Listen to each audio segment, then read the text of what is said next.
अभी ये सोच रहे होंगे कि अभी तो भानु जी ने और हम सब ने ये अनाउंस किया था कि ईवीएम द्वारा इलेक्शन नहीं होगा, पेपर बैलेट द्वारा होगा। तो फिर हम ये काला शीशा सफेद शीशा आपको क्यों दिखा रहे हैं?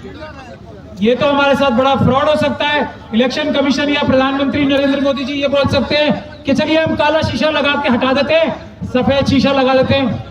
ऐसे धोखे में आने वाले हम नहीं हैं। ईवीएम हटाओ, देश बचाओ।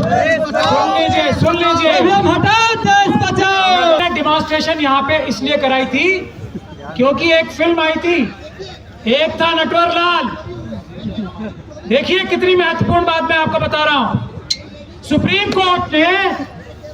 कोर्ट ने यह ऐलान किया था 2013 में सुब्रमण्यम स्वामी साहब की पिटीशन में कि ये जो ईवीएम में मशीन होती है, ईवीएम में क्या जो वोट होता है वो वोट नहीं होता है, वोट सिर्फ वीवीपैट का होता है।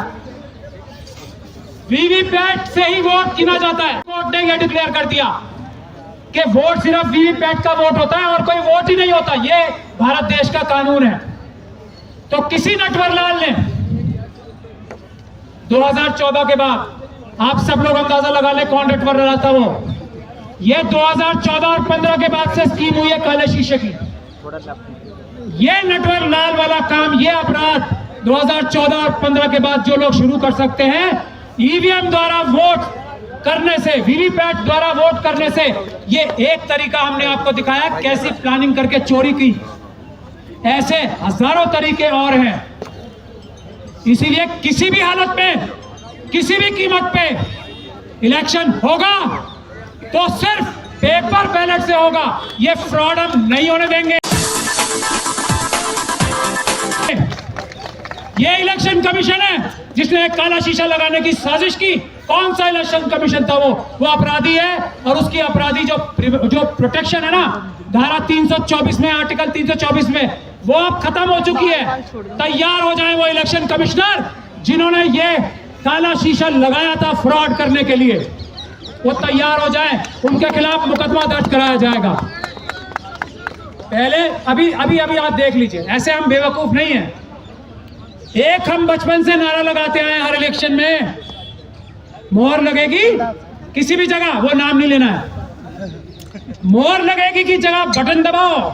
बेवकूफ है जो बटन दबाना चाहते हैं। हम तो मोहर ही लगाएंगे, मोहर लगाएंगे और पेपर बैलेट पे मोहर लगाएंगे। जो आदमी मना करता है हमारी पुराने नारे को, वो देशद्रोही है, वो आतंकवादी है, वो भारत का संविधान खत्म करके पार्लियामेंट खत्म करना चाहता। यहां मोहर लगेगी, बटन नहीं दबेगा। ध्यान से सुन ले। अब मैं प्रैक्टिकल बातों पे आता हूं। ये कोऑर्डिनेशन कमेटी के एक छोटे से मेंबर की हैसियत से, भानु जी, हम सब जितने भी लॉयर्स हैं, सबसे पहले मैं उनसे आह्वान कर रहा हूं, ये जिम्मेदारी इस आंदोलन की ढाल बनने की हम लोगों की है। और उस तरफ से हमारे ही देश के ये खाकी वाले लोग हैं, आधे मन से या पूरे मन से हम पे हमला करते हैं। हमारी वकीलों की जिम्मेदारी है किसी भी आंदोलन में जो ईवीएम के खिलाफ होगा, किसी भी आंदोलन में जो देश बचाने के हक में होगा, वकील आपकी ढाल बन के खड़े होंगे। और ये पुलिस तंत्र जो चल रहा है वो हम नहीं होने देंगे किसी हालत में। नहीं तो बिल्कुल निडर होकर बाहर आओ, पुलिस से मत डरो, पुलिस आपकी नौकर है। कल जिस तरीके से हमारा अपहरण किया गया था, हम लोगों ने सिर्फ एक बार माफ किया है। पुलिस वाले ध्यान से सुन लीजिएगा, एक बार माफ किया है, वो भी भानु जी के कहने से। और डीसी कपिल साहब ने सबसे मनवाया। मैं इन लोगों से नाराज हूं और लड़ भी रहा हूं इनसे, लेकिन ये बड़े हृदय के लोग हैं और मैं इनकी इतनी इज्जत करता हूं कि मैं इनके आगे सिर झुकाने पे मजबूर हूं।